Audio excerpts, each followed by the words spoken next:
ये तनख्वाह की बात और ये अनता की बात, लेकिन अपने नाज़रीन को बताएं कि शहर में आज जाते जाते हमें एक दोस्त मिला, यूनिवर्सिटी वक्त के ज़माने का दोस्त, हमारा जूनियर था, वो हमें मिला।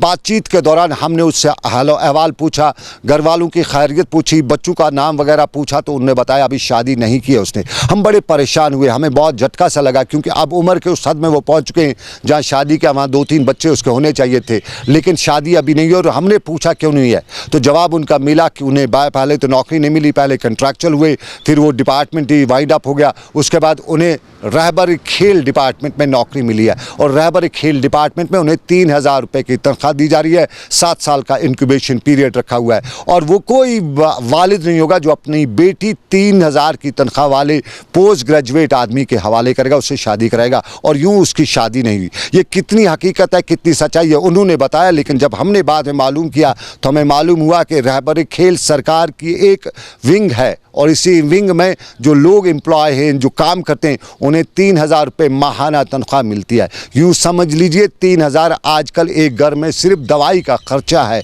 तो 3000 से वो घर कैसे चलेगा? 3000 से अपना पेट कैसे पालेगा, बीवी बच्चों का पेट कैसे पालेगा? ये सवाल, और इसी सवाल को हम उन अहदेदारों तक पहुँचते हैं जो 3 लाख से ज़ायद तनख्वाहें लेते हैं ब्यूरोक्रेसी में। वो भी उनकी भी वही तालीम होती है, लेकिन उनकी किस्मत अच्छी होती है और किस्मत के वजह से वो 3 लाख 4 लाख की तनख्वाह लेते हैं, लेकिन इस 3000 वाले का हाल अहवाल नहीं पूछते हैं। तो सरकार से ये भी गुजारिश कि 3000 से किसी का चूल्हा नहीं जलता है, जिससे आप पूरा 30 दिन काम लें। लेबर एक्ट भी आपका ये कहता है कि 3000 से तो किसी का कुछ नहीं चलता है। कम से कम आप पूरी तनख्वाह नहीं दे सकते हो, 10-15 हज़ार 20 हज़ार नहीं दे सकते हो। कम से कम लेबर एक्ट की इन पर नाफज करिए, लेबर एक्ट के हवाले से ही कानून जो है बना हुआ है वो हम लाइए। लेकिन इसी के साथ आपको बताएं कि जब हमने क्वारंटीन सेंटर्स का आपको हवाला दिया था, तो उसके साथ ही हमने श्रीनगर में क्वारंटीन के हवाले से अरबाब इक़दार से बात की थी, हमने तहसीलदार दरगाह हारून अहमद से बात की थी। हमने उनसे पूछा था कि क्वारंटीन सेंटर्स को भी आप मॉनिटर करें,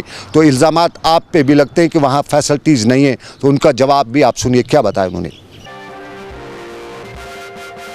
हम जो हमारे क्वारंटीन सेंटर हैं, चाहे वो NIT हो या चाहे ज़कोरा कैंपस हो, हम उनको बाज़ाब्ता सहरी भी प्रोवाइड करते हैं, इफ्तारी भी प्रोवाइड करते हैं। और जो रोज़ेदार नहीं रहते उनके लिए दिन में 4 टाइम खाना आता है, जिसमें 2 चाय आती हैं मॉर्निंग में ब्रेकफास्ट, और इवनिंग टी आती है, और 2 एक लंच आता है और एक डिनर आता है। तो ये जो एलिगेशन लगाई जाती हैं ये बिल्कुल बेसलेस हैं।